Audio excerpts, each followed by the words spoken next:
박성진 씨는 대한초등학교에서 34년 동안 학교 관리인으로 일해왔다.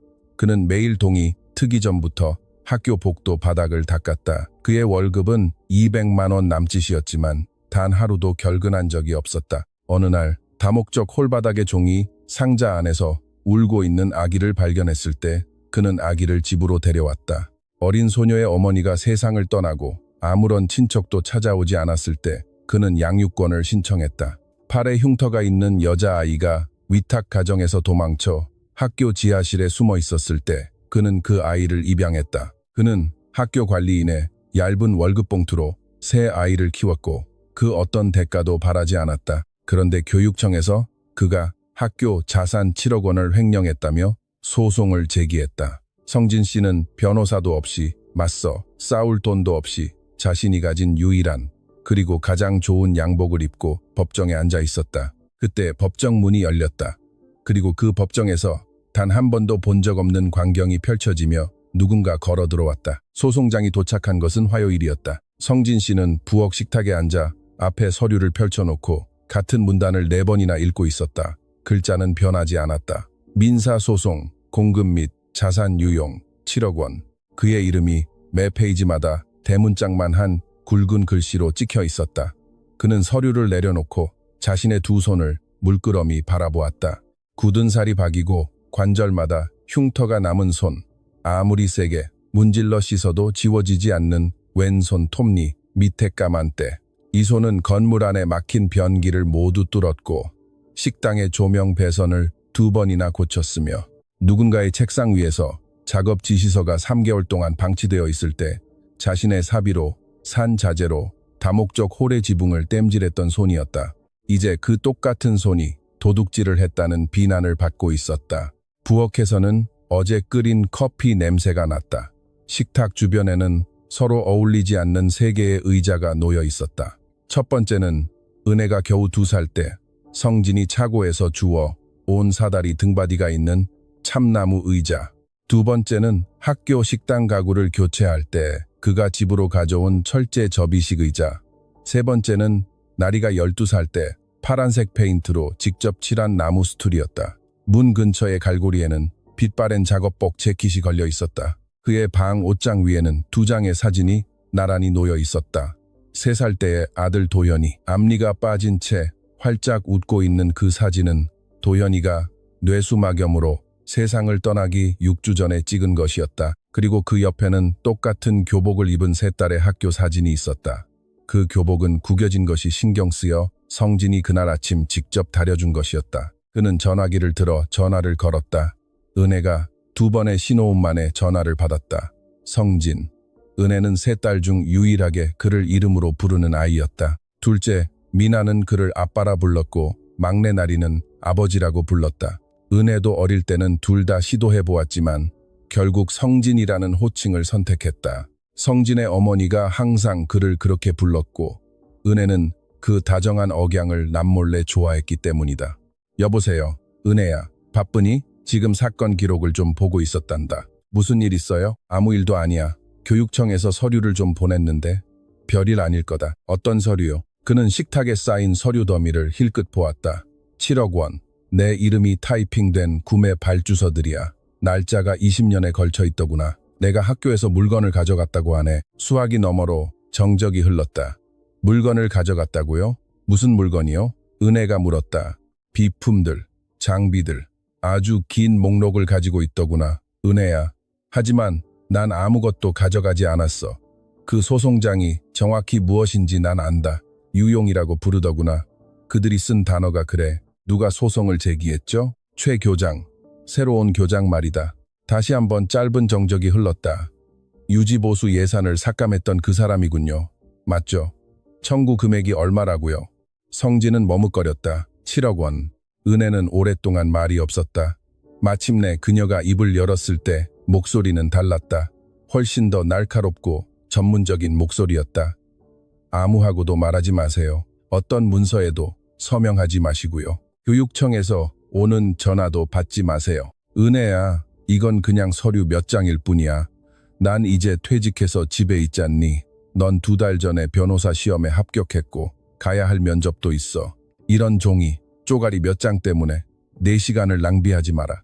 성진, 저 지금 짐 쌌어요. 그가 반박하려고 입을 열었지만 전화는 이미 끊겨 있었다.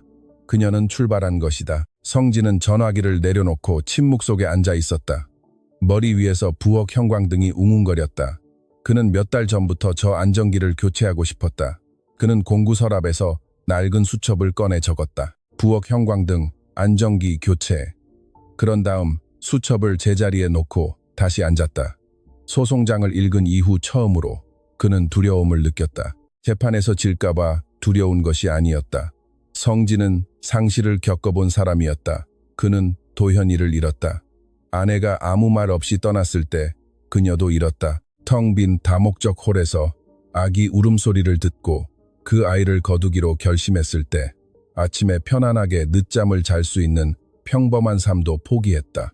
그가 지금 두려운 것은 오직 자신의 딸들에게 일어날지도 모를 일뿐이었다. 24년 전 새벽 4시 30분에 텅 빈 학교 주차장. 성진은 짐칸이 녹슬고 운전석 쪽에만 히터가 나오는 낡은 1톤 트럭의 시동을 껐다. 그는 보온병을 한 손에 열쇠 꾸러미를 다른 한 손에 든 채 잠시 앉아 있었다.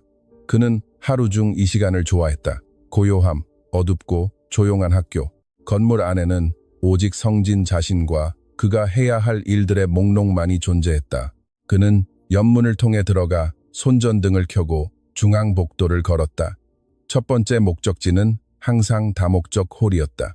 관람석 뒤쪽 파이프에서 물이 새고 있었고 금요일에 임시로 막아둔 곳을 확인하고 싶었기 때문이다. 다목적 홀문을 밀고 들어가던 그는 멈칫했다. 무언가 울고 있었다. 고양이가 아니었다. 낡은 환기구를 통해 부는 바람 소리도 아니었다.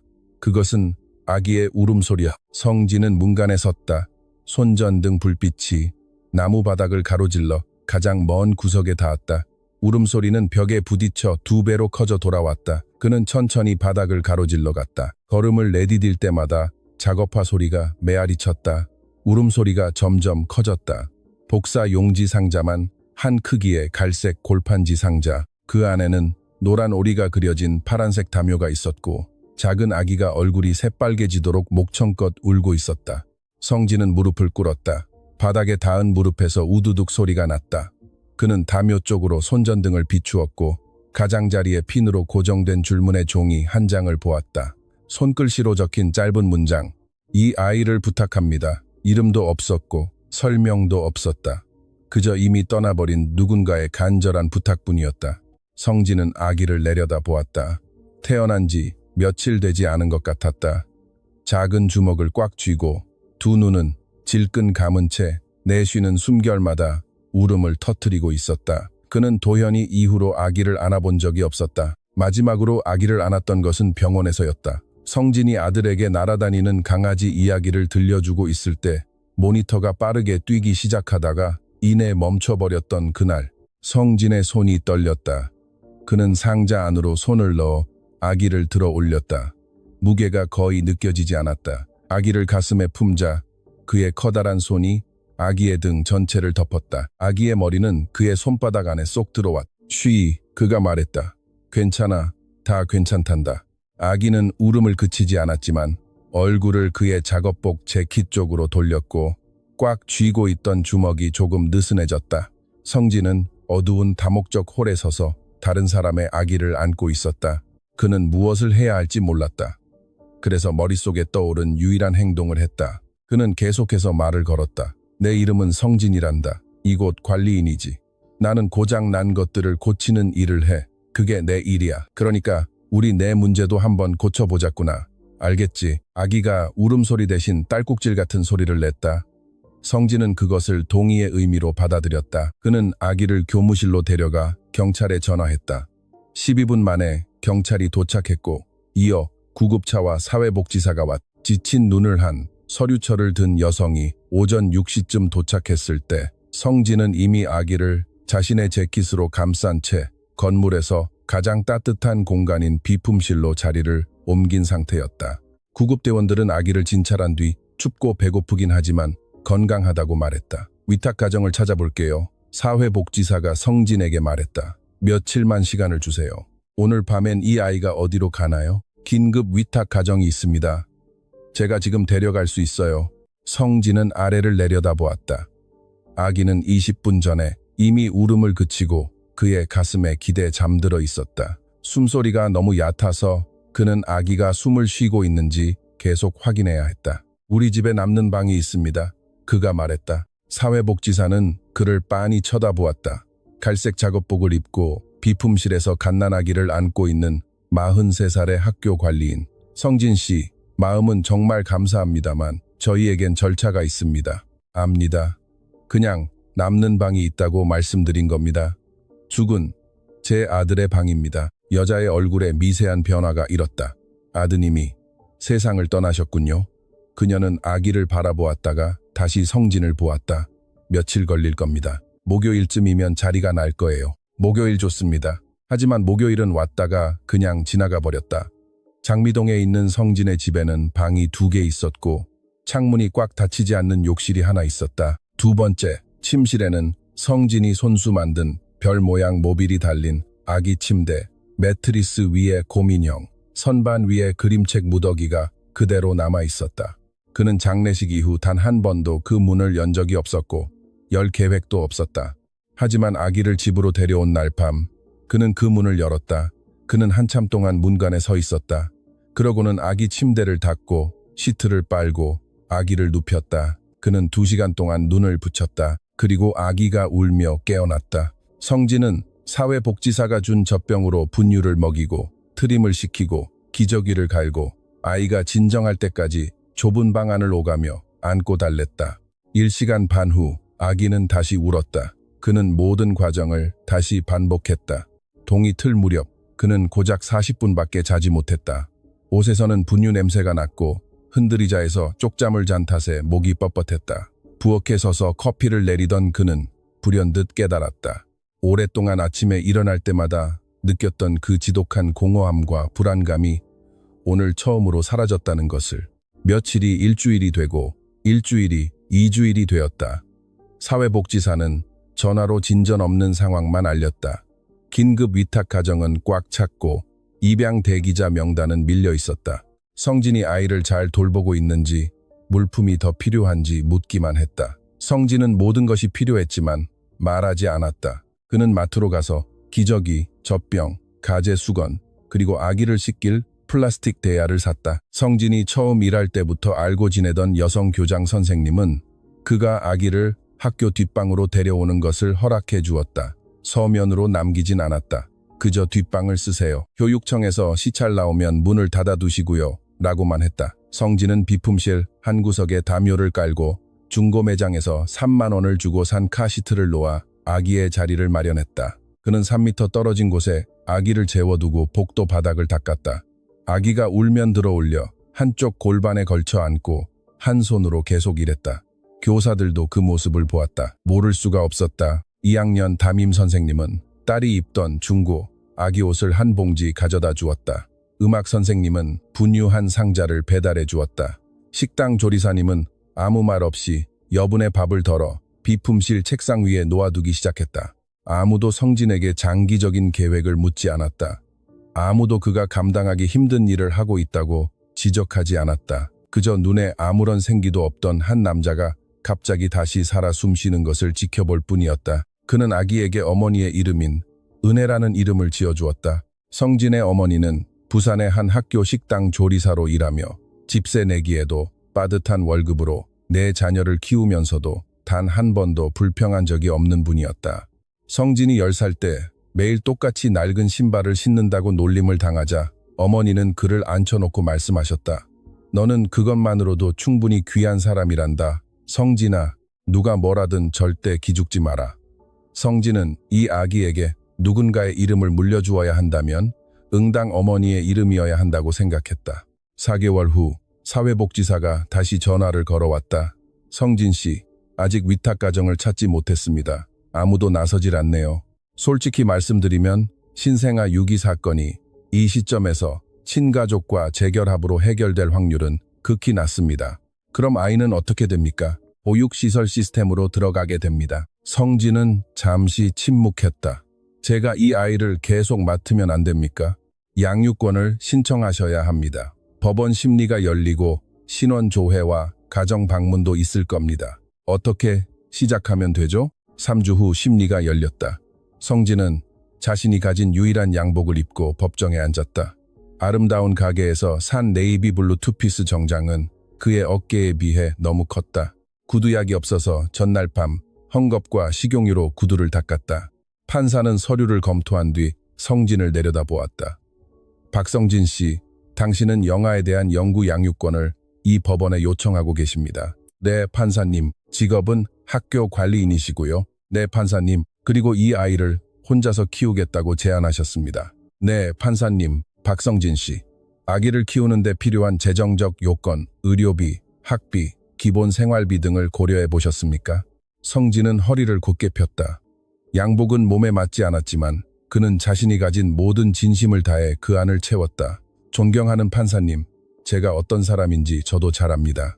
저는 바닥을 닦고 파이프를 고칩니다. 돈을 많이 벌지는 못하지만 저 아기는 제 건물, 제 바닥에 버려져 있었습니다. 저는 지난 4개월 동안 매일 밤 아이에게 밥을 먹이고 기저귀를 갈고 곁을 지켰습니다. 다른 누구도 오지 않았습니다. 단 한 사람도요. 그는 잠시 말을 멈췄다.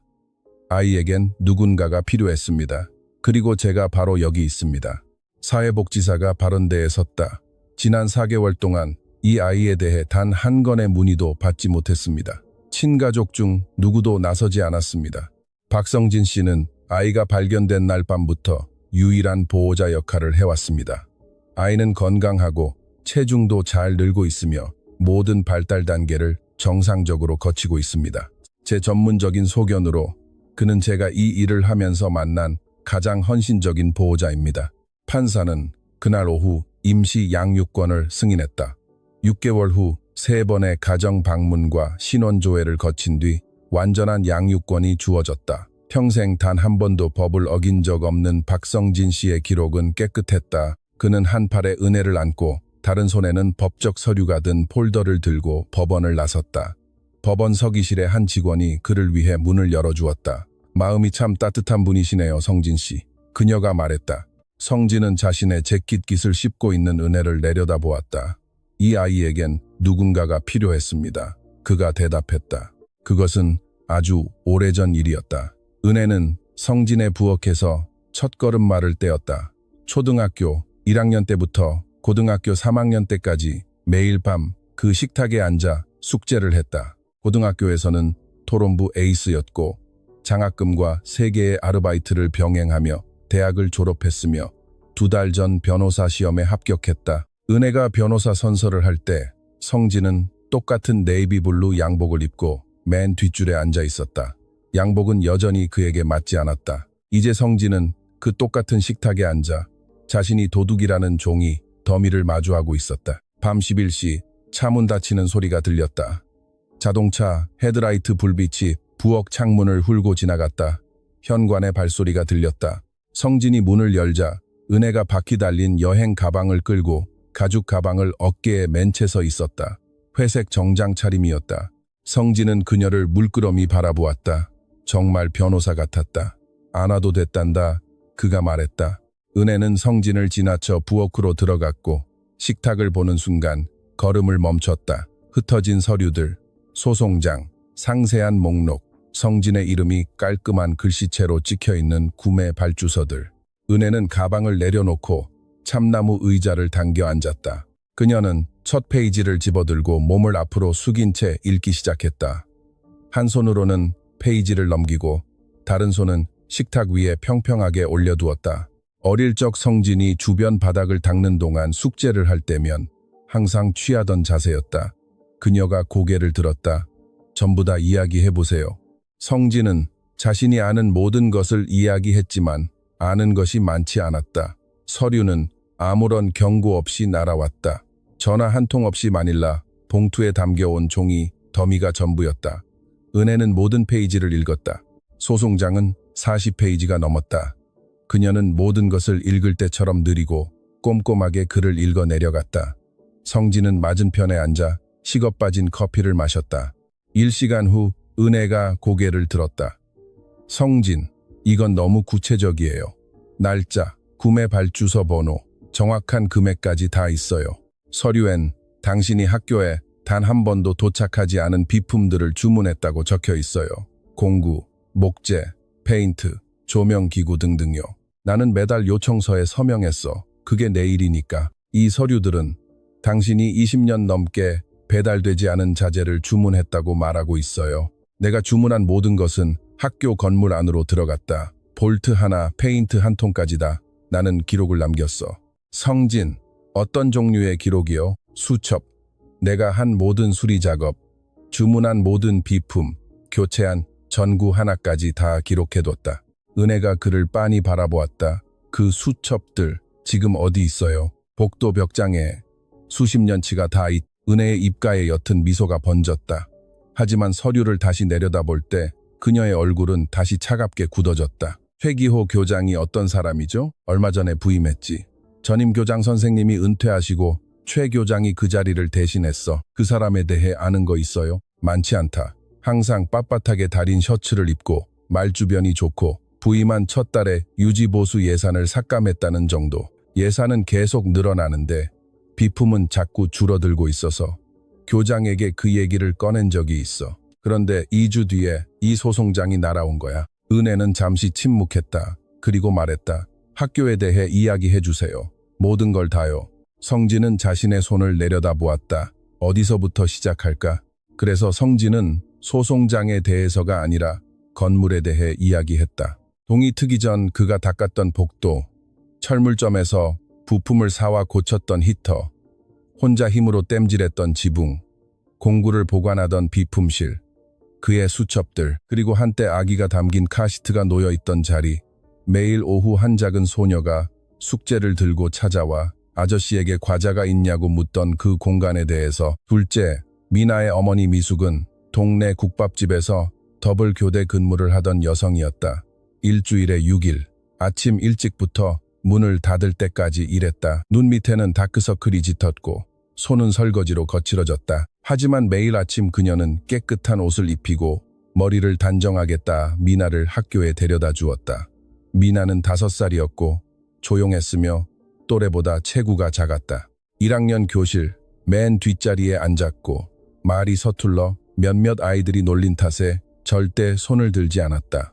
매일 오후 3시 15분 종이 울리고 복도가 텅 비면 미나는 성진의 비품실에 나타났다. 노크도 하지 않았다. 그냥 쑥 들어와 문 근처에 뒤집어 놓은 양동이 위에 앉았다. 아저씨, 성진 아저씨, 혹시 과자 있어요? 성진은 항상 과자를 가지고 있었다. 미나가 2번째 찾아온 이후부터 비품실 선반에 에이스 크래커 한 상자를 늘 구비해 두었다. 그가 크래커 몇 개를 건네주면 미나는 수학 문제를 풀며 하나씩 베어 물었다. 7 더하기 8이 뭐예요? 미나가 물었다. 네, 생각엔 얼마인 것 같니? 미나가 손가락을 꼽으며 세었다. 15요. 거봐, 맞췄잖아. 이런 일상이 몇 달 동안 계속됐다. 성진은 미나가 왜 방과 후 프로그램에 가지 않는지 묻지 않았다. 미숙이 그 비용을 감당할 수 없다는 걸 이해했기 때문이다. 식당에서는 저녁 6시가 넘어야 퇴근할 수 있었고 미나를 돌봐줄 다른 사람은 없었다. 그래서 매일 오후 성진과 미나는 비품실에 앉아 있었다. 미나는 숙제를 했고 성진은 비품을 정리하며 아이의 질문에 답해 주었다. 가끔 미나가 양동이 위에서 잠들면 성진은 아이를 안아 교무실로 데려가 낡은 세단을 타고 올 미숙을 기다렸다. 미숙은 항상 기름 냄새와 커피 냄새가 밴 식당 유니폼 차림이었다. 감사합니다, 성진 씨. 미숙이 매번 말했다. 어떻게 감사를 드려야 할지 모르겠어요. 애가 성가시게 하진 않나요? 집에서 항상 아저씨 얘기를 해요. 학교에서 제일 똑똑한 분이라고요. 성진이 소리내어 웃었다. 과학 선생님을 아직 못 만나서 그럴 겁니다. 미숙도 미소 지었다. 피곤해 보였지만 진심이 담긴 미소였다. 사고는 2월의 어느 목요일에 일어났다. 도로가 빙판길이었다. 배달 트럭 한 대가 중앙선을 넘어왔다. 식당에서 일을 마치고 차를 몰고 귀가하던 미숙은 구급차가 도착하기도 전에 세상을 떠났다. 교장 선생님이 미나를 찾으러 왔을 때 아이는 비품실에 있었다. 성진은 교장 선생님의 표정을 보고 단번에 알 수 있었다. 그 눈빛을 예전에 본 적이 있었기 때문이다. 자신의 발밑이 무너져 내리는 듯했던 병원 복도에서 자신이 직접 겪었던 바로 그 눈빛이었다. 미나야, 교장 선생님이 불렀다. 잠깐 나랑 같이 갈까? 미나는 성진을 올려다보았다. 성진은 고개를 끄덕였다. 다녀오렴, 얘야. 아저씨는 여기 있을게. 그들은 교장실에서 미나에게 소식을 전했다. 성진은 문 밖에 서서 아이가 울음을 터뜨리는 소리를 들었다. 큰 소리가 아니라 끄끄거리는 얕은 울음소리였다. 말로 다 표현할 수 없는 종류의 슬픔. 그는 기다렸다. 20분 후 교장 선생님이 나왔다. 사회복지사가 오고 있어요. 미숙 씨의 비상 연락망에 다 전화해봤는데 누가 온답니까? 아무도 없어요. 성진은 교장실로 들어갔다. 미나는 책상 뒤에 커다란 의자에 앉아 있었다. 발이 바닥에 닿지 않아 허공에 떠 있었고 무릎 위에는 여전히 숙제가 놓여 있었다. 얼굴은 눈물로 젖어 있었지만 울음은 이미 그친 상태였다. 성진은 의자를 끌어당겨 아이 곁에 앉았다. 아저씨, 성진 아저씨. 그래, 미나야. 우리 엄마가 돌아가셨대요. 나도 들었단다. 얘야, 이제 난 어떻게 되는 거예요? 성진은 그럴듯한 대답을 알지 못했다. 그래서 그가 할 수 있는 유일한 그리고 가장 진실한 대답을 했다. 넌 괜찮을 거야. 아저씨가 어떻게 알아요? 내가 그렇게 만들 거니까. 그는 바로 그 주에 양육권을 신청했다. 이번 사회복지사는 저번과 달랐다. 넥타이를 메고 서류가 가득 든 폴더를 든 젊은 남자였다. 성진은 모든 서류를 작성했다. 이미 절차를 알고 있었기 때문이다. 성진 씨, 이미 양육하고 있는 아이가 한 명 있지 않습니까? 압니다. 수입도 변동이 없으시고요. 그것도 압니다. 두 번째 아이를 낳는다는 건 그 아이는 몇 달 동안 매일 오후 내 비품실로 왔습니다. 과자를 먹고 숙제를 하다가 양동이 위에서 잠이 들었죠. 아이 엄마가 방금 세상을 떠났고 아이를 데리러 올 사람은 아무도 없습니다. 이게 현실적으로 말이 되냐고 묻는 게 아닙니다. 내가 그 아이를 집으로 데려가도 되는지 묻는 겁니다. 사회복지사는 성진을 한참 동안 바라보았다. 그러더니 아무 말 없이 서류를 작성하기 시작했다. 미나가 집으로 왔을 때 은혜는 2살이었다. 성진은 은혜의 물건들을 자기 방으로 옮기고 미나에게 독방을 주었다. 은혜는 하룻밤 칭얼거리더니 이내 멈췄다. 은혜는 무엇이든 금방 적응하는 아이였기 때문이다. 하지만 미나는 더 어려웠다. 아이는 첫 일주일 동안 아무 말도 하지 않았다. 식탁에 앉아 자기 접시만 빤히 쳐다보았다.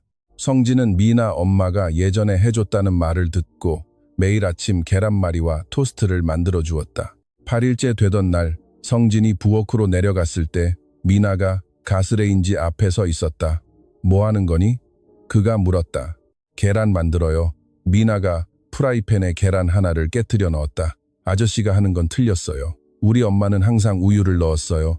성진은 5살짜리 꼬마가 자신에게 계란말이 만드는 법을 가르쳐주는 모습을 지켜보았다. 두 사람은 함께 식탁에 앉았다. 철제 접이식 의자에 앉은 미나와 함께 말없이 아침을 먹었다. 그것은 미숙이 세상을 떠난 후 미나가 처음으로 다 비운 식사였다. 그리고 나리가 왔다. 성진이 나리를 발견했을 때 은혜는 4살, 미나는 7살이었다.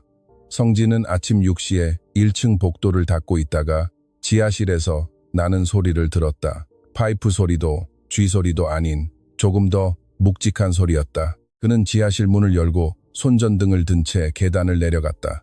오래된 보일러 뒤쪽 벽과 부서진 책상 더미 사이에 한 여자아이가 콘크리트 바닥에 웅크리고 있었다. 8살쯤 되어 보였다. 6월 한여름인데도 긴 소매 옷을 입고 있었다. 안녕, 성진이 말했다. 아이는 미동도 하지 않았다. 그는 쪼그리고 앉았다. 내 이름은 성진이란다. 여기 관리인이지. 어디 다쳤니? 아이는 고개를 저었다. 배고프니? 아이는 대답하지 않았지만 시선은 성진의 손에 들린 보온병에 머물러 있었다. 여긴 커피밖에 없는데 내 입맛엔 안 맞을 거야. 내가 위로 올라가서 먹을 걸 좀 가져와도 될까? 아이가 그를 올려다보았다. 그 눈빛은 두려움이 아니었다. 두려움을 넘어선 그 무엇, 더 이상 좋은 일이 일어날 거라고 기대조차 하지 않는 아이의 눈빛이었다. 금방 돌아올게, 성진이 말했다. 약속하마.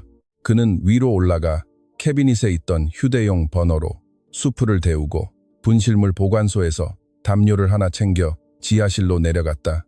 아이는 여전히 거기에 있었다. 미동도 하지 않은 채로. 성진은 아이 옆에 수프를 내려놓고 아이의 어깨에 담요를 덮어주었다. 그러고는 몇 미터 떨어진 바닥에 앉아 기다렸다. 한참 뒤에 아이는 수프를 집어 천천히 마셨다. 이름이 뭐니? 성진이 물었다. 대답이 없었다. 괜찮아. 말하기 싫으면 안 해도 된단다. 아이는 수프를 다 마시고 깡통을 내려놓은 뒤 담요를 더 꽉 끌어당겼다. 그러고는 눈을 감았다. 성진은 경찰에 전화했다. 신원 조회 결과 아이의 이름은 날이었다. 학교에서 3km 떨어진 위탁 가정에 맡겨진 8살짜리 아이. 경찰관이 아이의 팔을 보자고 했을 때 아이는 소매를 걷어 올렸다. 성진은 아이의 프라이버시를 위해 자리를 비켜주었지만 다시 돌아왔을 때 경찰관의 굳은 표정이 모든 것을 말해주고 있었다. 화상 흉터였다. 그날 오후 위탁 부모는 체포되었다. 나리는 새로운 가족과 함께 긴급 위탁 가정으로 보내졌다. 성진은 집으로 돌아와 부엌 식탁에 앉은 채 저녁도 먹지 못했다. 3일 뒤 사회복지사가 전화를 걸어왔다. 긴급 위탁 가정이 잘 안 맞나 봐요. 아이가 입을 꾹 닫고 말을 안 해요. 밥도 거부하고요. 계속해서 학교 관리인 아저씨만 찾고 있어요. 이쪽으로 데려오세요. 성진이 말했다. 나리는 옷가지가 든 쓰레기 봉투 하나와 귀 하나가 떨어진 토끼 인형을 들고 성진의 집으로 왔다. 세 번째 의자인 파란색 나무 스툴에 앉아 아무 말도 하지 않았다. 은혜가 옆에 앉아 색칠 공부를 했다. 미나가 예전에 엄마가 만들어주던 방식대로 우유를 섞어 만든 계란말이를 나리에게 가져다 주었다. 나리는 먹지 않았고 말도 하지 않았다. 2주 동안 아이는 소리 없이 집안을 유령처럼 맴돌았고 성진은 아이를 내버려 두었다. 다그치지 않았다. 묻지도 않았다. 그저 밥을 차려주고 옷을 빨아주고 아이가 문을 열어놓고 자는 것을 눈치채고는 밤새 복도 불을 켜두었다. 그러던 어느 날 아침 성진이 부엌에서 커피를 내리고 있을 때 나리가 잠옷차림으로 문간에 나타났다. 귀가 하나밖에 남지 않은 토끼 인형을 꼭 껴안은 채였다. 성진 아저씨, 좋은 아침이에요. 나리의 목소리였다. 아이는 그 자리에 한참을 서 있었다. 성진은 컵에 커피를 따르며 기다렸다. 저 아저씨랑 영원히 같이 살아도 돼요? 성진은 머그잔을 내려놓았다. 그는 아이를 바라보며 대답했다. 그럼 당연하지. 영원히 같이 살자꾸나. 그는 4개월 후 나리를 정식으로 입양했다. 3명의 딸, 3개의 의자, 하나의 월급. 성진은 트럭을 팔고 버스로 출근했다. 그건 새벽 4시 30분이 아니라 4시에 집을 나서야 한다는 뜻이었다. 기회가 있을 때마다 더블 교대 근무를 뛰었고 없을 때만 한 타임을 일했다. 그렇게 해서 번 돈은 10원짜리 하나까지 모두 3딸을 위해 썼다. 아이들이 식사를 마치고 남은 것만 먹다 보니 한창 크는 새 아이의 식성을 감당하느라 성진이 저녁을 아예 굶는 날도 허다했다. 새 옷을 사주는 대신 떨어진 옷을 기워 입혔고 도서관에서 머리 닦는 법에 관한 책을 빌려 대걸레 자루에 대고 안 보고도 따을 수 있을 때까지 연습했다. 학교 학예회, 학부모 상담, 병원 진료는 단 한 번도 빠진 적이 없었고 몇 푼이라도 아끼기 위해 부엌 가위로 자신의 머리를 직접 잘랐다. 아무도 그에게 대단한 일을 하고 있다고 말해주지 않았고 성진 자신도 그렇게 생각해 본 적이 없었다. 이웃들이 혼자서 어떻게 새 아이를 키우느냐고 물으면 그는 항상 똑같이 대답했다. 다 착한 아이들이라서요. 마치 아이들이 자신을 돕고 있다는 듯이. 은혜가 서류에서 고개를 들었다. 성진, 이 구매 발주서들 말인데요. 은혜의 말이 끝나기도 전에 현관문이 열렸다. 간호사 유니폼에 여전히 병원 명찰을 단 채 큰 더블백을 든 미나가 문간에 서 있었다. 교대 근무 끝나자마자 바로 왔어요. 미나가 말했. 그녀는 식탁을 노려보았다. 그게 소송장이군요. 미나는 가방을 문 옆에 던져두고 다가와 성진을 껴안았다. 평소보다 조금 더 꽉, 조금 더 오래 안았다. 15분 후 언제나처럼 뒷문으로 나리가 들어왔다. 커다란 토트백과 자신의 서류철을 들고 있었다. 제가 뭘 좀 가져왔어요. 나리가 말했다. 3개의 의자가 모두 채워졌다. 성진은 조리대 근처에 서서 딸들을 바라보았다. 은혜는 소송장 서류를 들고 있었고 미나는 은혜의 어깨너머로 그것을 읽고 있었다. 나리가 자신의 폴더에서 사진들을 꺼냈다. 이것 좀 보세요. 나리가 식탁 위에 사진들을 펼쳤다. 페인트가 벗겨져 마른 벽이 드러난 학교 복도, 히터가 고장난 교실, 3번이나 신고했는데도 여전히 금이가 있는 화장실 세면대, 손잡이가 뻑뻑하게 굳어 열리지 않는 비상구문. 제가 몇 달 전부터 학교 건물의 상태를 찍어둔 사진들이에요. 나리가 말했다. 건물 상태에 대해 교육청에 정식으로 불만을 제기하려고 했거든요. 매 분기 유지보수 예산은 늘어나는데 건물은 갈수록 엉망이 되고 있었으니까요. 은혜가 소송장에서 고개를 번쩍 들었다. 유지보수 예산이 늘어났다고? 훨씬 더 많이? 미나는 구매 발주서들을 훑어보고 있었다. 그녀가 한 페이지에서 멈칫하더니 나리가 가져온 사진 중 하나 옆에 그것을 나란히 놓았다. 은혜야, 미나가 천천히 말했다. 이것 좀 봐. 은혜가 그 페이지를 집어들었다. 이게 왜? 날짜를 봐. 은혜가 날짜를 확인했다. 그녀의 표정이 확 바뀌었다. 이건 작년 3월이잖아. 성진은 은퇴한 이후로 학교에서 일한 적이 없는데. 성진 아저씨는 2년 전에 은퇴하셨어. 미나가 성진을 쳐다본 뒤 다시 서류를 뚫어지게 보았다. 부엌에 정적이 내려앉았다.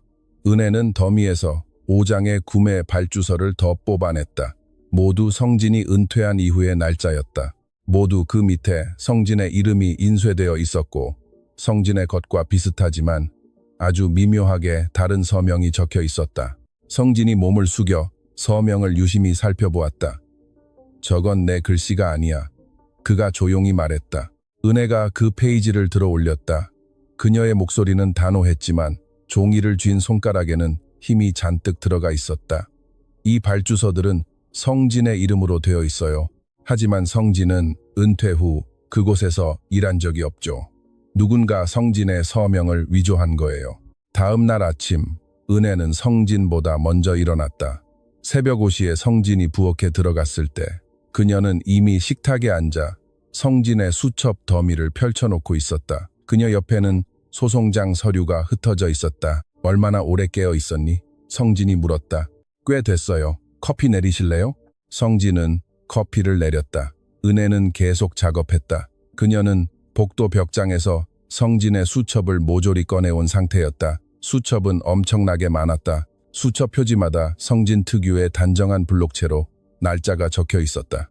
각 수첩에는 일일 작업 내역이 꼼꼼하게 기록되어 있었다. 수리 완료, 비품 주문, 근무 시간, 전구 하나, 파이프 이음새 하나, 바닥용 왁스 1갤런까지 전부 다. 성진, 이거 정말 꼼꼼하네요. 은혜가 감탄했다. 기록해두는 걸 좋아했지.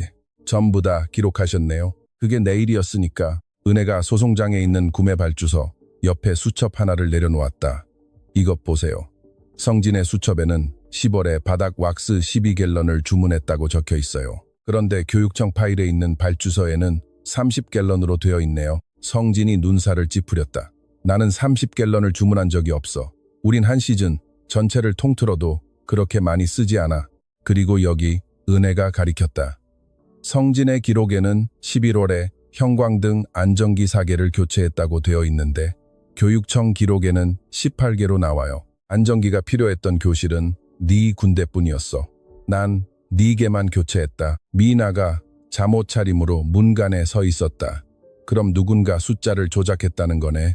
은혜가 고개를 끄덕였다. 누군가 성진의 원래 주문서를 부풀렸거나 아예 성진의 이름으로 새 주문서를 만들어낸 거지.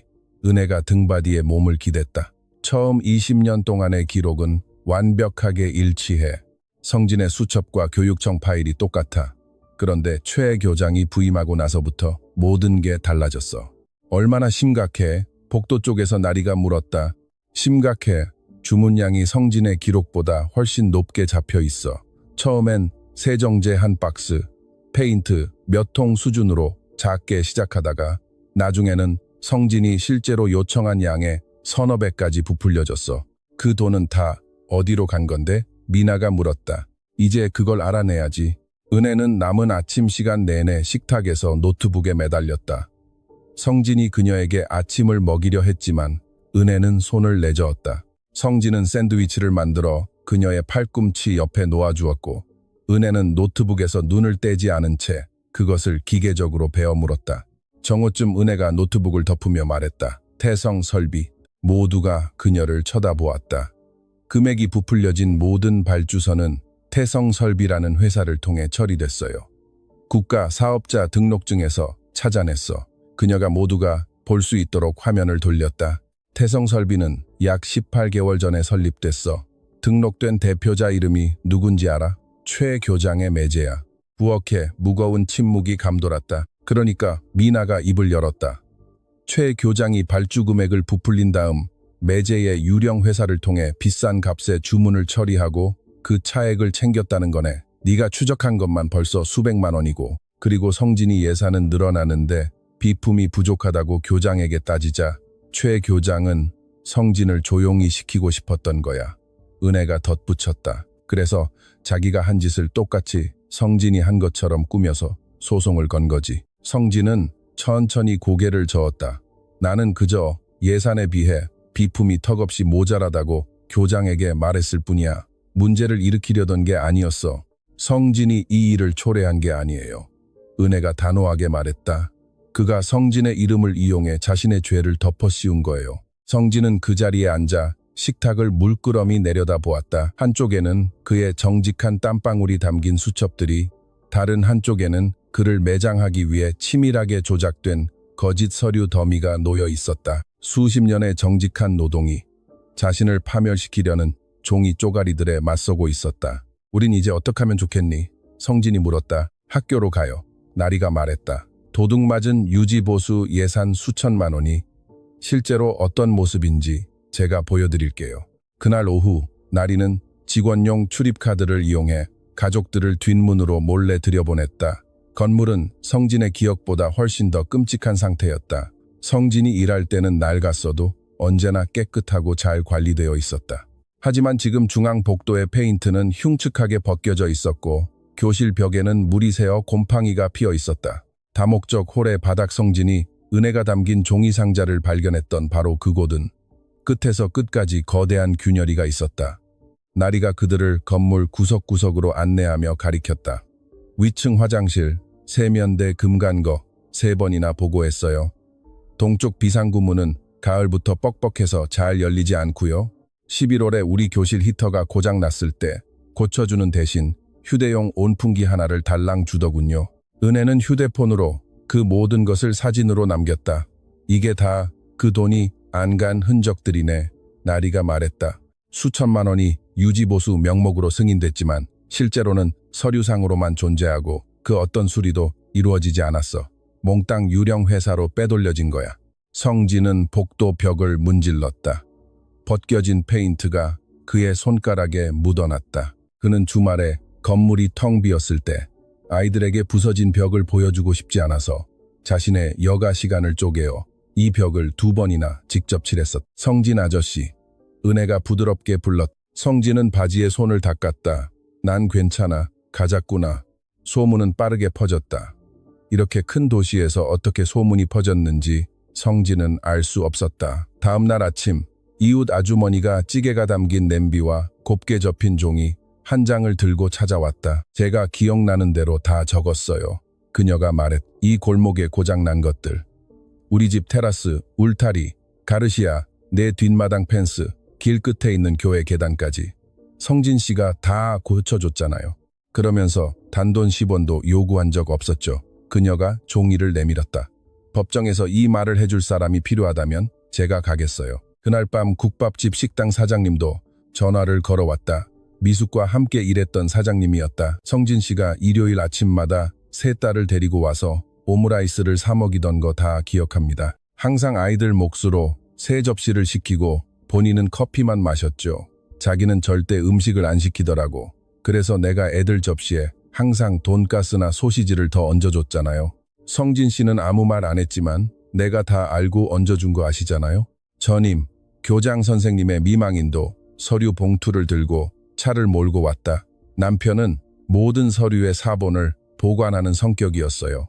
그녀가 말했다. 남편의 낡은 캐비닛에서 이걸 찾아냈어요. 봉투 안에는 교육청 로고가 찍힌 공식 공문이 들어있었다. 박성진 관리인은 비근무 시간에 개인적인 목적으로 학교 식당 주방과 창고를 사용할 수 있도록 허가함. 전임 교장 선생님의 서명이 들어간 이 문서의 날짜는 은혜가 갓난아기였던 시절로 거슬러 올라갔다. 성진이 아기 분유를 데우기 위해 사용하는 전기세를 어떻게든 내겠다고 고집을 피우자 교장 선생님이 제발 그만 걱정하라며 정식으로 써준 서류였다. 은혜가 그 편지를 치켜들었다. 이 서류 하나로 저들이 주장하는 혐의의 절반을 박살낼 수 있어요. 학교 자원을 개인적인 용도로 썼다는 혐의 말이에요. 성진은 정식 서면 허가를 받았던 거예요. 만약 당신이 이 이야기를 여기까지 읽었다면 부디 끝까지 지켜봐 주기 바란다. 앞으로 일어날 일이야말로 내가 오랫동안 전하고 싶었던 진짜 이야기이기 때문이다. 재판 이틀 전 최 교장 측 변호사로부터 편지 한 통이 도착했다. 은혜가 부엌 식탁에서 그 편지를 읽는 동안 성진은 굳이 닦을 필요 없는 바닥을 대걸레로 닦고 있었다. 성진은 마음이 불안할 때면 항상 바닥을 닦았다. 합의 제안서예요. 은혜가 말했. 성진이 걸레질을 멈췄다. 어떤 제안인데? 성진이 500만 원의 벌금을 내고 허가 없이 학교 재산을 사용했다는 사실을 인정하는 진술서에 서명하라는 거예요. 그 대가로 7억 원짜리 소송은 전면 취하하겠대요. 재판에 갈 필요도 없고 이걸로 모든 게 끝나는 거예요. 성진은 대걸레 자루에 몸을 기댔다. 500만 원은 큰 돈이었다. 그가 2달 넘게 일해야 버는 월급보다 많았다. 하지만 그것만 내면 끝나는 일이었다. 법정에 설 필요도 변호사도 위험도 없었다. 하지만 그 대가로 진술서가 남게 된다. 허가 없이라는 단어 옆에 자신의 이름이 남는 것이다. 자신이 뭔가 잘못된 행동을 했다는 서면, 자백이었다. 그것은 어딘가에 보관될 것이고 서류를 보는 사람들은 누구나 그를 의심할 것이다. 그 누구도 그 안에 숨겨진 진실이나 아주 작은 글씨 따위는 읽지 않을 것이다. 그는 오랫동안 생각에 잠겼다. 성진, 은혜가 불렀다. 성진이 그녀를 바라보았다. 제가 한마디 해도 될까요? 그녀는 그를 빤히 응시했다. 제가 로스쿨 다닐 때 포기하고 싶었던 적이 3번 있었어요. 벅찬 수업, 산더미 같은 학자금 대출, 내가 여기 어울리지 않는 사람이라는 자괴감. 제가 그럴 때마다 전화해서 울면 성진은 항상 똑같이 말씀하셨죠. 성진은 아무 말도 하지 않았. 성진이 그러셨잖아요. 네가 시작한 일은 네가 끝을 맺어라. 은혜야. 쉬운 길과 옳은 길은 결코 같은 길이 아니란다. 그녀가 편지를 식탁 위에 내려놓았다. 성진은 그걸 저희에게 가르쳐 주셨어요. 저희 3명 모두에게요. 옳은 길이 더 험난하더라도 절대 쉬운 길을 택하지 말라고 가르치셨잖아요. 그녀가 말을 멈췄다. 지금 그 쉬운 길을 택하지 마세요. 성진은 합의 제안서를 물끄러미 바라보았다. 그리고 은혜를 보았다. 거절해라. 그가 말했다. 그날 밤 성진이 부엌에서 설거지를 하고 있을 때 가슴에 묵직한 압박감이 찾아왔다. 날카롭지도 갑작스럽지도 않았다. 그저 누군가 그의 흉골을 손바닥으로 꾹 누르는 듯한 둔탁한 무게감이었다. 그는 싱크대 가장자리를 꽉 움켜쥐고 숨을 죽였다. 압박감은 약 15초 정도 지속되다가 서서히 가라앉았다. 성진은 깊은 숨을 내쉬고 다시 물을 틀었다. 미나가 문간에 서 있었다. 괜찮아요? 그녀가 물었다. 괜찮다. 갑자기 일어서서 그런가 보다. 미나가 그를 빤히 바라보았다. 그녀는 정식 간호사였다. 심장병동에서 숱한 교대 근무를 서며 자신이 방금 본 것이 무엇인지 정확히 알고 있었다. 하지만 그녀는 성진을 누구보다 잘 알았다. 그의 인생에서 가장 중요한 아침을 앞둔 전날 밤에 그를 다그치는 것은 상황을 더 힘들게 만들 뿐이었다. 물 좀 드세요. 그녀가 말했다. 그럴게. 그녀는 더 이상 캐묻지 않았지만 그에게서 눈을 떼지도 않았다. 재판 당일 아침, 성진은 3시 30분에 눈을 떴다. 성진은 항상 3시 30분에 일어났기 때문이다. 그는 네이비블루 양복을 입었다. 모든 양육권 재판과 딸들의 졸업식 때마다 입었던 아름다운 가게에서 산 바로 그 양복이었다. 여전히 그의 어깨에 비해 컸다. 은혜는 이미 정장을 차려입고 식탁에 앉아 노트를 검토하고 있었다. 미나는 짙은 남색 블라우스와 깔끔한 바지 차림으로 내려왔고 나리는 교단에 설 때 입는 단정한 카디건을 입은 채 사진이 든 폴더를 들고 있었다. 그들은 미나의 차를 탔다. 아무도 말이 없었다. 은혜는 조수석에서 노트를 살폈고 나리는 뒷자리에서 폴더를 꼭 쥐고 있었다. 성진은 뒷자리 창밖으로 스쳐 지나가는 도시의 풍경을 물끄러미 바라보았다. 법원은 도시 반대편에 있는 2층짜리 벽돌 건물이었다. 길가에 주차를 하고 정문 계단을 향해 걸어가던 성진은 우뚝 멈춰섰다. 건물 안복도는 사람들로 발 디딜 틈이 없었다.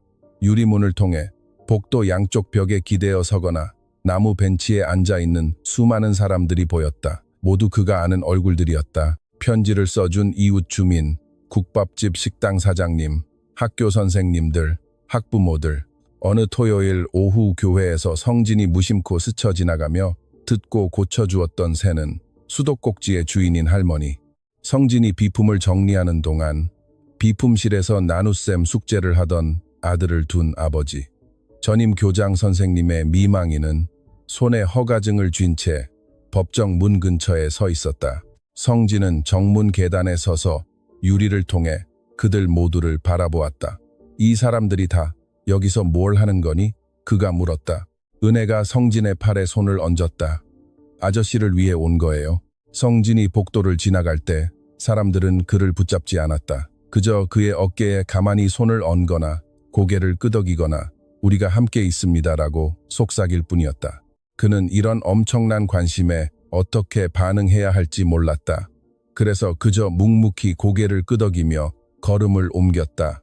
법정은 생각보다 작았다. 나무 패널로 장식된 벽, 형광등 조명, 이미 꽉 찬 방청석. 성진은 푸른색 양복을 입고 피고석에 앉았다. 은혜는 폴더 무더기와 성진의 수첩들을 쌓아두고 그의 옆에 앉았다. 미나와 나리는 분리대 바로 뒤 첫 번째 줄에 나란히 앉았다. 통로 건너편 원고석에는 이미 최 교장의 변호사가 앉아 있었다. 값비싼 양복을 입은 키 큰 남자가 서류를 정리하고 있었다.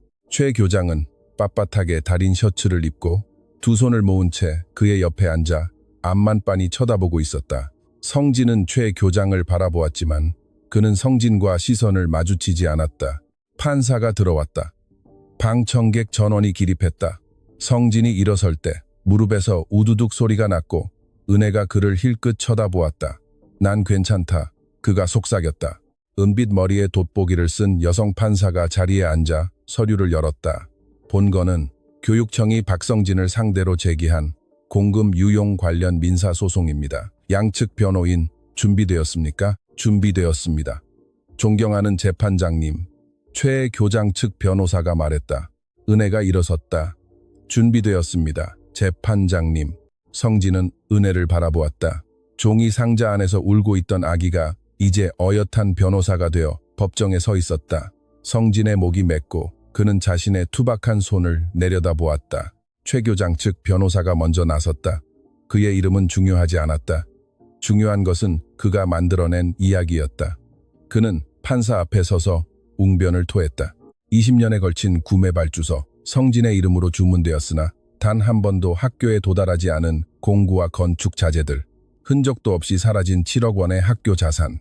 그는 날짜를 읊었고 정확한 숫자를 제시했으며 성진이 오랜 세월 동안 학교의 비품을 조금씩 은밀하게 빼돌린 파렴치한 도둑인 것처럼 묘사했다. 이것은 단순한 일회성 실수가 아닙니다. 변호사가 말했다. 이것은 개인적인 이익을 위해 학교 재산에 대한 자신의 접근 권한을 철저히 악용한 신뢰받는 직원에 의한 조직적이고 체계적인 공공자원 유용의 전형입니다. 성진은 묵묵히 앉아 있었다. 그 단어들이 하나하나 나라와 그의 어딘가에 무겁게 꽂혔다. 40분 후 은혜의 차례가 왔다. 원고 측 변호사가 구매 발주서를 확인하기 위해 교육청 회계사를 증인석에 세운 뒤였다. 은혜가 일어섰다. 성진은 그녀의 손을 볼 수 있었다. 손은 떨리지 않았지만 그녀는 긴장할 때면 늘 그렇듯 오른손 엄지로 검지를 꾹 누르고 있었다. 어릴 때부터의 버릇이었다. 성진은 그것을 지켜보았고 그녀가 말을 꺼내기 전 깊게 숨을 들이마시는 것을 보았다. 증인께서는 문제가 된 이 구매 발주서들을 모두 검토하셨습니까? 은혜가 회계사에게 물었다. 그렇습니다. 이 발주서들은 약 20년에 걸쳐 작성되었습니다. 맞습니까? 맞습니다. 그 기간 동안 이 발주서들이 박성진 피고가 아닌 다른 누군가에 의해 승인된 적이 있습니까? 회계사는 머뭇거렸다. 주문은 박성진 씨의 이름으로 기한되었습니다. 제가 묻는 것은 그게 아닙니다. 그 발주서들이 상급자, 즉 교장이나 교육청 관리자의 검토나 승인을 받았습니까? 일반적인 절차라면 관리자의 승인이 필요할 텐데요. 네, 그렇습니다. 그렇다면 이 특정 발주소들에 대해 그러한 승인이 이루어졌습니까? 각각의 파일을 확인해 봐야 합니다. 은혜는 전임 교장의 미망인이 준 서류를 집어들었다. 여기 전임 교장 선생님께서 작성하신 공식 서한이 있습니다. 박성진 관리인이 비근무 시간에 개인적인 목적으로 학교 시설과 자원을 사용하는 것을 허가한다는 내용이며 서명과 날짜가 명확히 기재되어 있습니다. 그녀는 그것을 판사에게 제출했다. 이것을 관리자의 공식 승인으로 볼 수 있지 않습니까? 이에 있습니다. 원고 측 변호사가 벌떡 일어났다. 해당 문서는 이 사건의 혐의가 발생한 시기보다 훨씬 이전의 것입니다. 이 문서는 허가된 사용에 관례를 입증합니다. 은혜가 침착하게 반박했다. 또한 학교 측이 박성진 피고의 활동을 온전히 인지하고 있었으며 이를 승인했다는 사실을 증명합니다. 판사가 문서를 살펴본 뒤 은혜를 바라보았다. 이에 기각합니다. 계속하세요. 은혜는 다시 회계사를 향해 돌아섰다. 한 가지만 더 묻겠습니다. 가장 최근, 즉 박성진 피고가 직에서 은퇴한 이후에 기한된 구매 발주서들 말입니다. 그것들 역시 박성진 피고가 직접 기한한 것입니까? 그의 이름과 서명이 적혀 있습니다. 박성진 씨는 2년 전에 학교에서 은퇴했습니다. 그 이후로 그는 단 한 번도 학교에 고용된 적이 없습니다. 어떻게 은퇴한 직원이 학교 시스템으로 구매 발주서를 기한할 수 있습니까? 회계사는 입을 뻐끔거리다가 아무 말도 하지 못했다. 더 이상 질문 없습니다. 은혜가 자리에 앉았다. 성진은 그녀를 바라보았다. 은혜는 돌아보지 않았지만 엄지손가락으로 검지를 누르던 행동은 멈춰 있었다. 판사가 다음 증인들을 호출했다. 은혜의 명단에 있던 사람들이었다. 이웃 아주머니가 가장 먼저 증언대에 섰다. 그녀는 주일 예배 때 입는 단정한 옷차림으로 크고 또렷하게 말했다. 저는 성진 씨가 어른이 된 이후 평생을 지켜본 이웃입니다. 이분은 우리 동네에 고장 난 것이라면 무엇이든 고쳐주셨어요. 제 테라스 울타리, 싱크대 수전, 가르시아 네 뒷마당 펜스, 길 끝에 있는 교회 계단까지요. 그러면서 단돈 10원 한 장 요구한 적이 없습니다. 제가 아는 사람 중 가장 정직한 분입니다. 다음은 과거 성진의 비품실에서 숙제를 하던 학생이었다. 지금은 30대가 된 여성이었다. 제가 3학년 때 가방 끈이 끊어졌어요. 우리 집은 새 가방을 살 형편이 안 됐죠. 성진 아저씨가 가죽 조각과 징으로 가방을 고쳐주셨어요. 다음 주에 또 끊어졌고 아저씨는 또 고쳐주셨어요. 1년 내내 그랬습니다. 매주 월요일 아침이면 제 가방이 비품실 밖 갈고리에 완벽하게 수리된 채 걸려 있었습니다. 처음 부탁한 이후로는 제가 고쳐달라고 말씀드릴 필요조차 없었어요. 은퇴한 교사 20년 넘게 학교에서 아이들을 가르쳤던 노신사가 증언대에 섰다. 성진 씨는 크리스마스 이브마다 밤새워 학교에 남아 연말 학예회 무대를 준비했습니다. 조명을 달고 무대를 세우고 배경을 칠했죠. 무대 설치 예산이 전혀 없었기 때문입니다. 성진 씨는 아이들도 진짜 무대에서 공연할 자격이 있습니다 라고 말하더군요. 그는 매년 자신의 개인적인 시간을 희생해 그 일을 해냈고 시간 외 수당이나 그 어떤 인정조차 요구하지 않았습니다.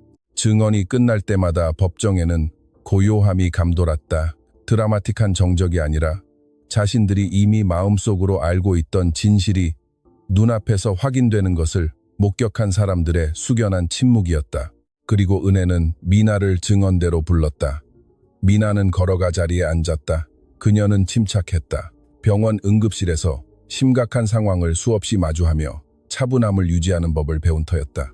어떻게 해서 박성진 씨와 함께 살게 되었는지 설명해 주시겠습니까? 은혜가 물었다. 미나는 두 손을 모았다. 저희 어머니는 식당에서 일주일에 6일 더블 교대 근무를 하셨어요. 방과 후 돌봄 교실 비용을 낼 형편이 안 됐죠. 그래서 매일 오후 저는 성진 아저씨의 비품실에 가서 숙제를 했습니다. 아저씨는 항상 제게 줄 에이스 크래커를 준비해 두셨어요. 제가 과자를 먹는 동안 아저씨는 제 수학 숙제를 도와주셨죠. 그리고 어머니가 돌아가셨을 때요. 소식을 들었을 때 전 그 비품실에 있었어요. 전 5살이었고 저를 데리러 올 사람은 아무도 없었습니다. 친척도 어머니의 친구도 없었어요. 성진 아저씨가 제 곁에 있어준 유일한 사람이었습니다. 아저씨는 그 주에 바로 양육권을 신청하셨어요. 적응하는 과정은 어땠습니까? 힘들었어요. 전 일주일 동안 말 한마디 하지 않았고 밥도 먹지 않았어요. 성진 아저씨는 저희 엄마가 예전에 해주셨던 대로 매일 아침 계란말이를 만들어 주셨어요. 처음엔 엉망이었죠. 버터를 너무 많이 넣고 우유도 안 넣으셨거든요. 미나가 옅은 미소를 지었다. 제가 아저씨한테 제대로 만드는 법을 가르쳐 드렸어요. 그 순간 어쩌면 모든 게 다 괜찮아질지도 모른다는 느낌을 처음으로 받았습니다. 박성진 씨는 어떤 아버지였습니까? 미나는 피고석의 성진을 바라보았다. 성진은 자신의 거친 손만 내려다보고 있었다. 그분은 저를 단지 집으로 데려온 게 아니에요. 미나가 말했다. 제가 2번 다시 혼자라고 느끼지 않게 만들어주셨어요. 매일 오후, 매일 밤, 매일 아침 항상 제 곁에 계셨습니다. 의무감 때문이 아니라 본인이 스스로 선택해서요. 단 하루도 빠짐없이요. 은혜가 고개를 끄덕였다. 감사합니다. 다음으로 나리가 호출되었다. 나리는 매일 아침 교실로 걸어 들어갈 때처럼 당당하게 걸어갔다. 어깨를 쫙 펴고 2 팔은 옆에 붙인 채였지만 성진은 그녀가 턱을 꽉 깨물고 있다는 것을 알 수 있었다. 어떻게 박성진 씨와 가족이 되었는지 법정에 말씀해 주시겠습니까? 나리는 깊은 숨을 들이마셨다. 저는 8살이었고 절 학대하던 위탁 가정에 살고 있었어요. 도망쳐서 학교 지하실에 숨었죠. 성진 아저씨가 새벽 6시에 절 발견하셨어요. 아저씨는 수프와 담요를 가져다 주셨습니다. 그리고 몇 미터 떨어진 바닥에 앉아 제게 아무것도 묻지 않으셨어요. 그저 기다려 주셨죠. 그 후에 무슨 일이 있었습니까? 아저씨가 경찰에 신고했고 위탁 부모는 체포됐어요. 저는 새 가정에 배정됐지만 적응하지 못했어요. 밥도 거부하고 말도 안 했죠. 저는 계속 관리인 아저씨만 찾았습니다. 나리가 판사를 똑바로 쳐다보았다. 성진 아저씨가 저를 받아주셨어요. 저는 2주 동안 아무 말도 하지 않았지만 아저씨는 단 한 번도 저를 다그치지 않으셨어요. 그저 밥을 차려주고 빨래를 해주시고 제가 어둠을 무서워한다는 걸 알고 밤새 복도 불을 켜두셨죠. 그러던 어느 날 아침 부엌으로 가서 여기서 영원히 살아도 되냐고 물었어요. 아저씨는 그러라고 하셨습니다. 나리의 목소리는 평온했지만 눈시울은 붉어져 있었다. 그분은 제게 괜찮니? 라고 묻고 그 대답을 진심으로 기다려준 제 인생 최초의 어른이었습니다. 은혜는 잠시 침묵이 흐르도록 내버려 두었다. 그런 다음 자신의 서류처를 열었다. 존경하는 재판장님, 이 소송의 핵심이 되는 구매 발주서들에 대한 명백한 증거를 제출하고자 합니다. 그녀는 하나씩 차분하게 증거를 제시했다. 한쪽에는 성진의 낡은 수첩을, 다른 한쪽에는 교육청의 공식 발주서를 놓아 처음 20년간의 기록이 완벽하게 일치한다는 것을 보여주었다. 그리고 최 교장이 부임한 시점부터 숫자가 엇갈리기 시작함을 증명했다. 부풀려진 숫자들. 성진의 수첩에는 12갤런으로 기록된 왁스가 교육청 파일에는 30갤런으로 둔갑해 있었다. 안정기 사계는 18개로 부풀려졌. 이어서 최 교장의 매제 이름으로 등록된 유령 회사 태성설비와의 연결고리를 제시했다. 부풀려진 모든 발주가 시장 가격보다 훨씬 비싼 값으로 태성설비를 통해 결제되었다. 그녀는 성진이 은퇴한 이후에 기한된 발주서들을 보여주었다. 그의 이름이 적혀있고 위조된 서명이 뚜렷했다.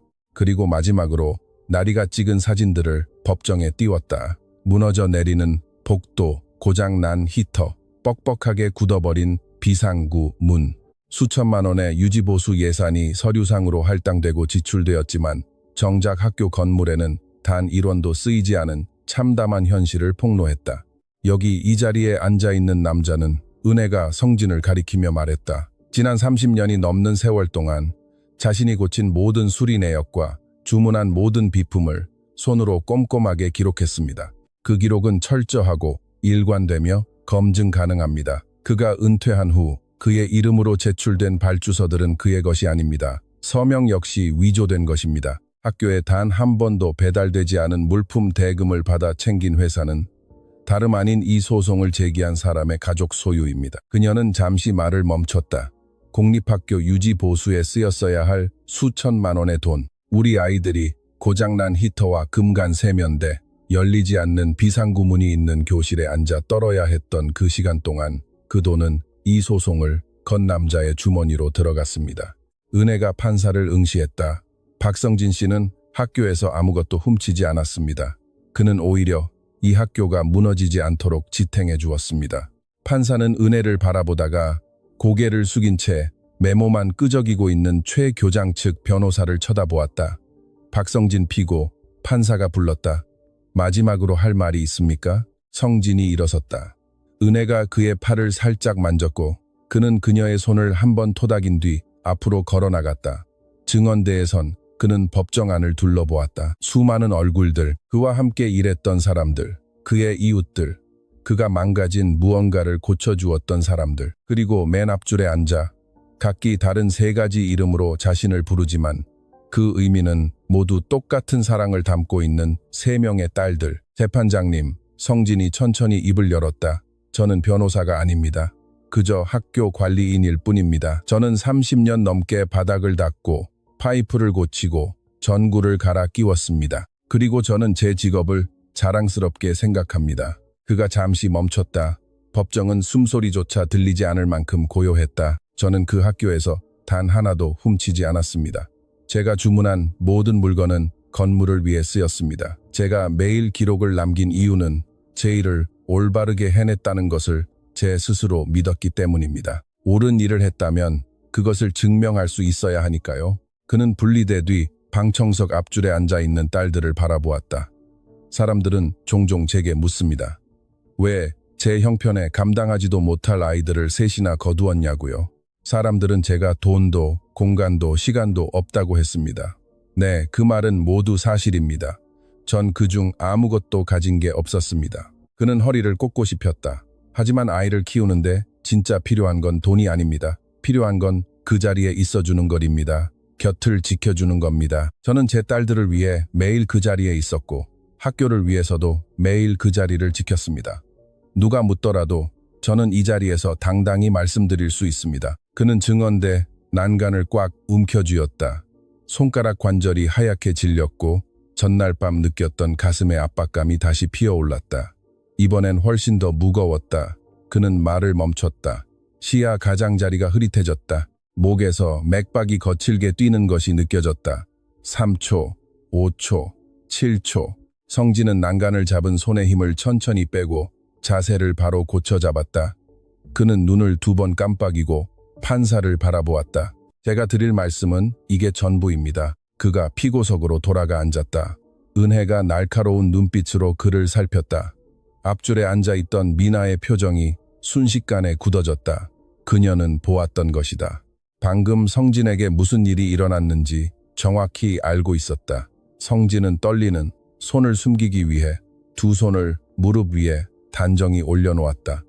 판사는 안경을 벗고 양쪽 테이블을 오랫동안 번갈아 보았다. 두 변호인, 앞으로 나오세요. 판사는 두 변호사와 조용히 몇 분간 대화를 나누었다. 성진은 무슨 말을 하는지 들을 수 없었다. 은혜는 판사석 앞에서 두 손을 가지런히 모으고 서 있었다. 최 교장 측 변호사는 고개를 가로저었다. 그들이 다시 자리로 돌아가자 판사가 방청석을 향해 입을 열었다. 최종 변론을 듣기에 앞서 본 재판장은 오늘 제출된 증거들이 교육청 회계 기록의 진실성에 대해 매우 심각한 의문을 제기하고 있음을 명확히 밝힙니다. 양측이 제출한 모든 자료는 독립적인 감사를 위해 즉각 보존될 것을 명령합니다. 그녀는 최 교장 측 변호사를 노려보았다. 계속하세요. 최 교장 측 변호사가 일어섰다. 그의 최종 변론은 아주 짧았다.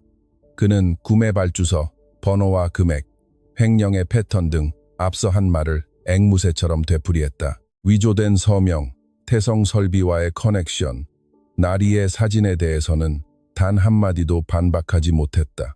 4분 만에 그는 자리에 앉았다. 은혜가 일어섰다. 그녀는 노트조차 들고 가지 않았다.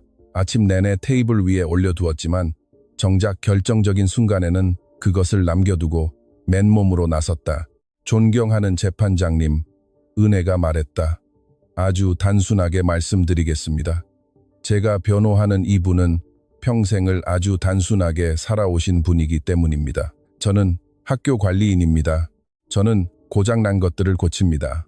이것이 평생 그가 자신을 설명해온 방식이며 실제로 그가 해온 일의 전부입니다. 그녀는 판사와 방청석을 모두 볼 수 있도록 살짝 몸을 돌렸. 박성진 씨는 30년이 넘는 세월 동안 바닥을 닦고 파이프를 고치고 전구를 갈고 지붕을 땜질하며 번 돈이 월 200만 원 남짓이었습니다. 그리고 그 돈은 세상 천지에 기댈 곳 하나 없던 새 아이를 키우는데 전부 쓰였습니다. 그녀가 잠시 멈췄다. 그는 다목적 홀 바닥 종이 상자 안에서 울고 있던 갓난아기를 발견해 집으로 데려온 사람입니다. 어머니를 잃은 5살짜리 아이를 거두어 다시는 혼자라고 느끼지 않게 보살펴준 사람입니다.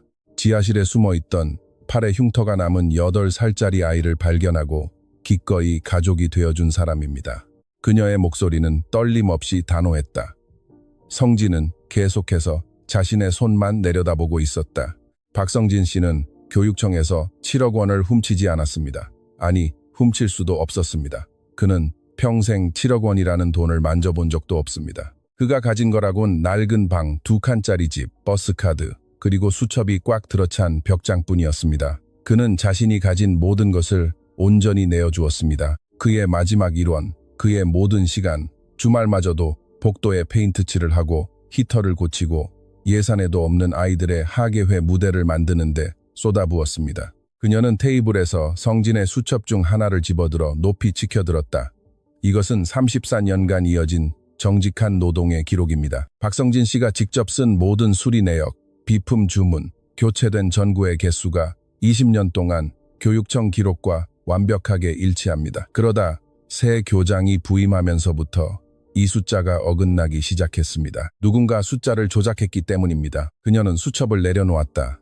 그가 은퇴한 후 그의 이름으로 제출된 발주서들은 명백한 가짜입니다. 단 한 번도 배달된 적 없는 비품 대금을 챙긴 회사는 최 교장의 매제 소유입니다. 우리 아이들이 고장난 히터와 금간 세면대 앞에서 추위에 떨 때 학교 유지보수에 쓰였어야 할 수천만 원의 돈은 바로 이 소송을 제기한 자의 주머니로 들어갔습니다. 은혜가 판사를 향해 고개를 돌렸다.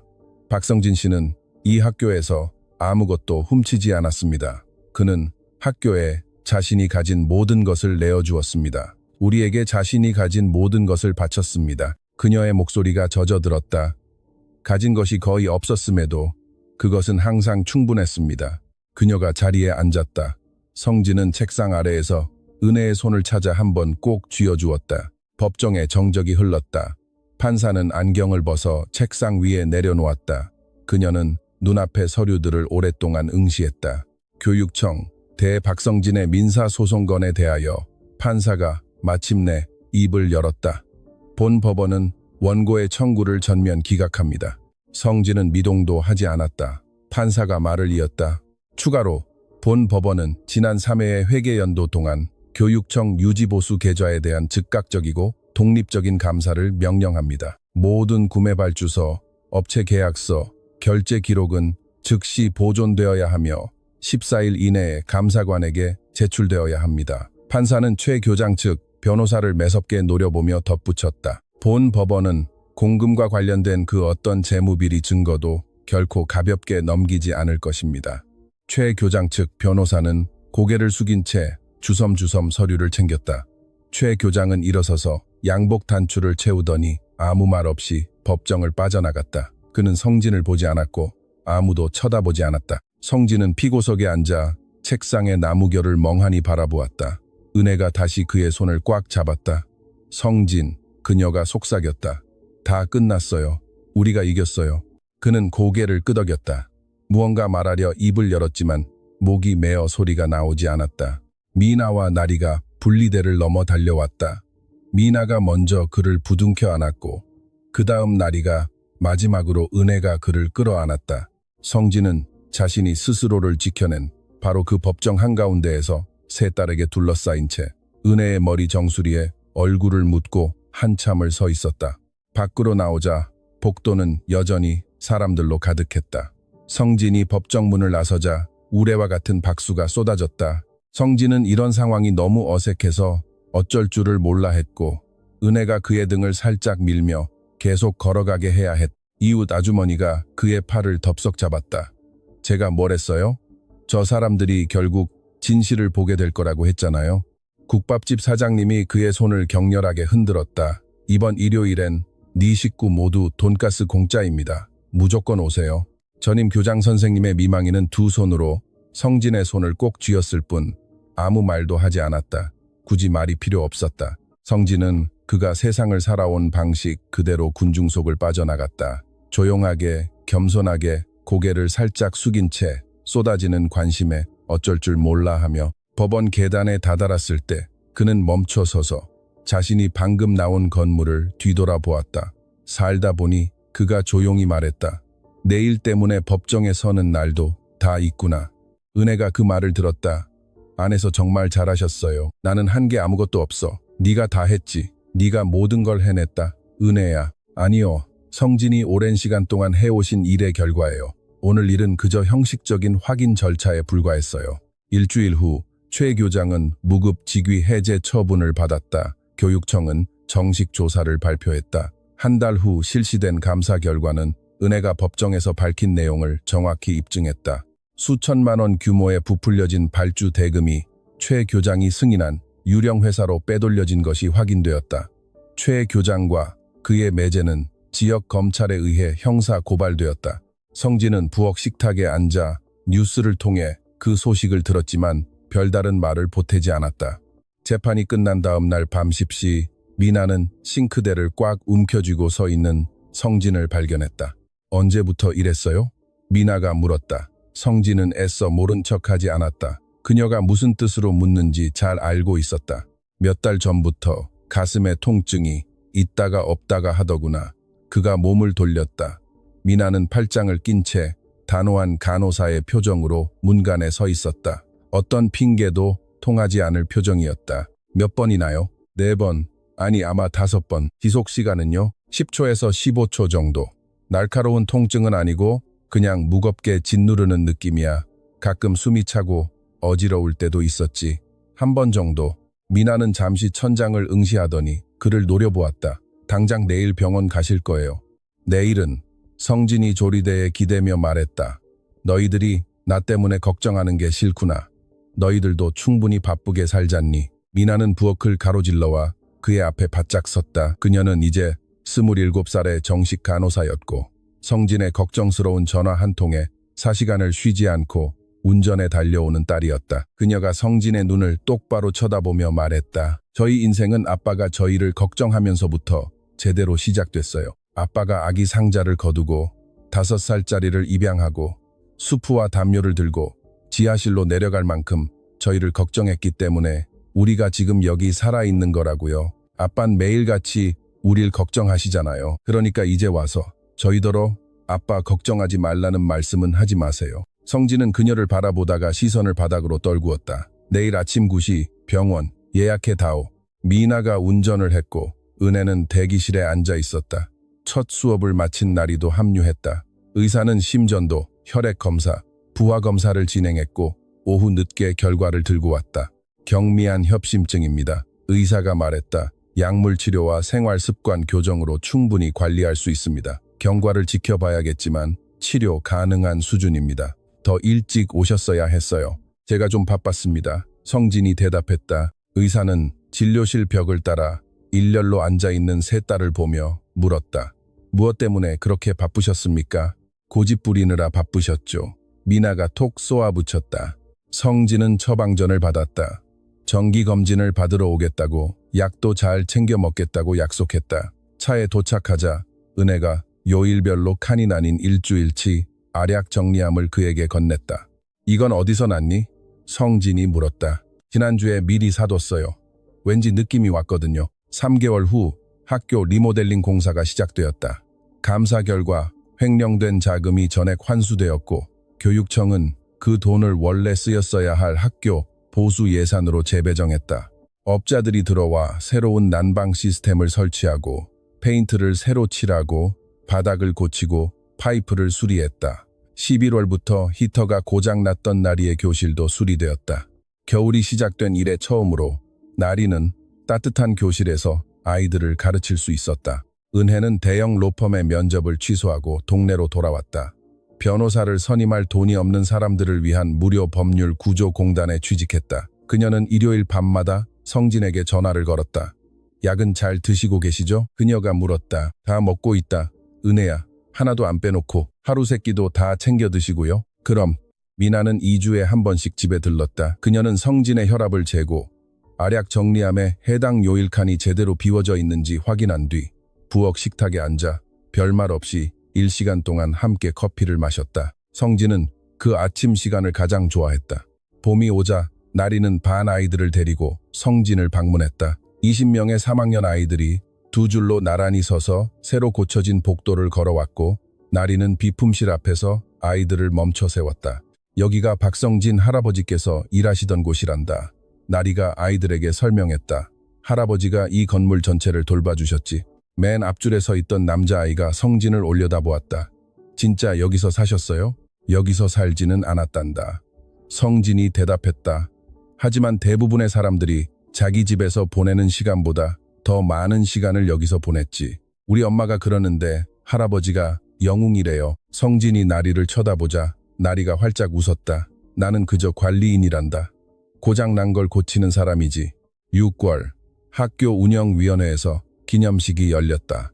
새롭게 단장한 다목적 홀의 이름을 박성진의 이름으로 명명하는 안건이 만장일치로 통과된 것이다. 성진은 일요일 저녁 식사 자리에서 나리가 초대장을 건네주었을 때 그 사실을 알게 되었다. 절대 안 된다. 성진이 펄쩍 뛰었다. 이미 결정된 일이에요. 나리가 말했다. 건물에 내 이름이 붙는 건 싫다. 벌써 명판까지 달았대요. 은혜가 거들었다. 문 옆에 자그마하게요. 명판에 내 이름 들어가는 것도 싫다. 이미 늦었어요.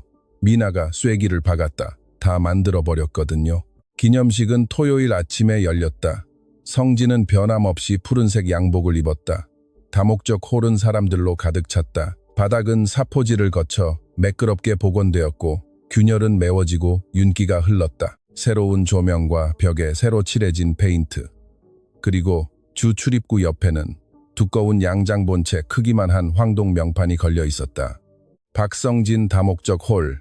이 건물이 무너지지 않도록 지탱해준 분에게 헌정함. 성진은 그 앞에 서서 3번을 반복해 읽었다. 그러고는 다목적 홀 바닥을 내려다보았다. 그의 마음은 아주 오래전 그 아침으로 돌아갔다. 새벽 4시 30분 손전등을 든 채 어둠 속에서 울고 있는 아기를 발견했던 그날. 그는 사람들을 향해 몸을 돌렸다. 모두가 그가 무슨 말이든 해주기를 기다리고 있었다. 그는 입을 열었다가 다시 다물었고 이내 입을 열었다. 감사합니다. 이 말 말고는 더 이상 무슨 말을 해야 할지 모르겠군요. 감사합니다. 사람들이 박수를 쳤다. 성진은 명판에서 물러나 세 딸이 자신을 둘러싸게 두었다. 그렇게 일요일 저녁 식사 시간이 찾아왔다. 3개의 의자가 놓인 부엌 식탁, 차고에서 주워온 참나무 의자엔 은혜가, 식당에서 가져온 철제 의자엔 미나가, 나리가 파랗게 칠한 나무 스툴엔 나리가 앉았다. 둥근 식탁이라 딱히 상석이 없었지만 딸들은 언제나 성진을 위해 자리를 비워두었다. 나리는 닭볶음탕과 시금치나물, 멸치볶음을 요리했다. 성진은 2 그릇을 싹싹 비웠다. 미나가 매의 눈으로 감시하며 2 그릇이 새로운 최소 기준이라고 못 박았기 때문이다. 식사가 끝난 후 은혜가 설거지를 했고 미나가 그릇을 닦았으며 나리가 제자리에 정리했다. 성진은 식탁에 앉아 딸들이 부엌을 분주히 오가는 모습을 지켜보았다. 딸들이 싱크대 높이에 닿을 만큼 컸을 때부터 늘 봐왔던 풍경이었다. 은혜가 마지막 접시를 찬장에 넣고 몸을 돌렸다. 오늘 밤엔 유난히 조용하시네요. 난 원래 조용하다. 평소보다 더 조용하신걸요. 은혜가 자리에 앉았다.